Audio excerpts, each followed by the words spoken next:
Parang di ko yata kaya, nasa buhay ko'y wala ka. Aanhin ang pag-ibig kung puso ay nag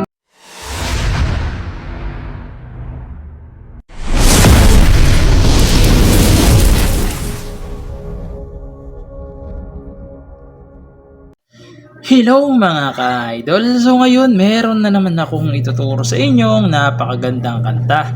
Ang title pala nitong kanta ay yung Bakit Ka Pa Nakita by Jessa Saragosa. So itong chords nito mga ka-idol is napakadali lang. Meron na siyang isang pirasong bar chords lang, no? Isang piraso lang. So dito muna tayo sa kanyang strumming pattern. Okay? So yung strumming pattern natin is ganito lang. Down, down, up, up, down, down. Okay? Pag meron namang open, close parenthesis yung chords, dalawang down lang. Okay? So, ganun lang yung strumming pattern natin, no? Palitan nyo na lang yan kung sakaling gusto nyong palitan. Okay? So, proceed na tayo dito sa kanyang whole verse. So, yung whole verse niya rito is A minor. Yung A minor, second string, third string, tsaka fourth string lang. Ayan. A minor. Sunod is D.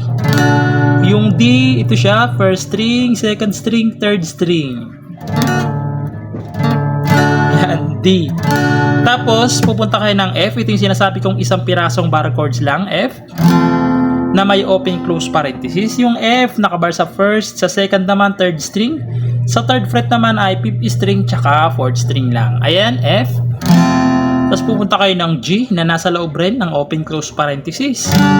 Yung G, first string, second string, fifth string, tsaka sixth string. Tapos pupunta kayo ng C.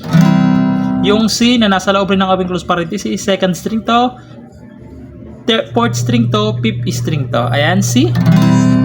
Tapos pupunta kayo ng E na nasa loob rin ng open close parenthesis. Okay, yung E, third string, fifth string, tsaka fourth string lang. Ayan. Pagkatapos niyan, pupunta lang kayo ng A minor, D, F na nasa loob ng open close parenthesis, G na nasa loob rin, C na nasa loob din, tapos A. Okay?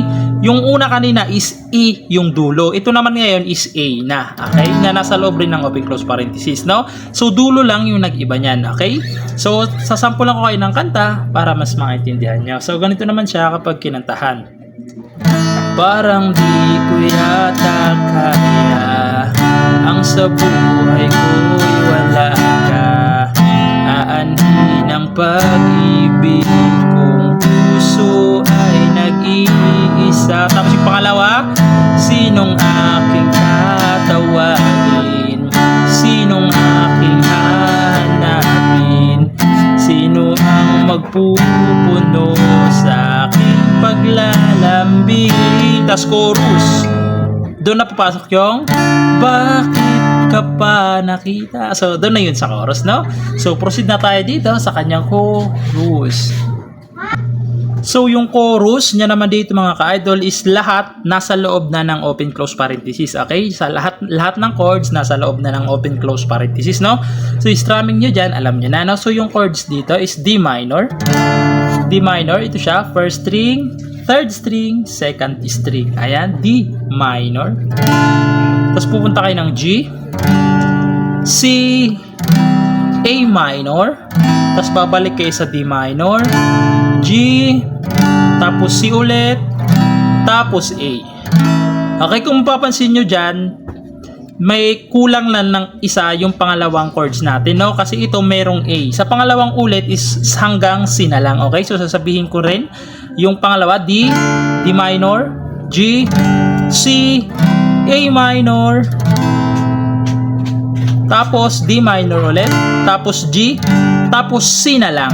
Okay, kasi yung kanina may A, ngayon C na lang. Okay, so sasampulan ko rin yung kanyang chorus para mas maintindihan nyo, no? So ganito siya. Bakit ka ba nakita? Bakit pa nakilala kung ang puso ko ay iiwan mo lang at sasaktan?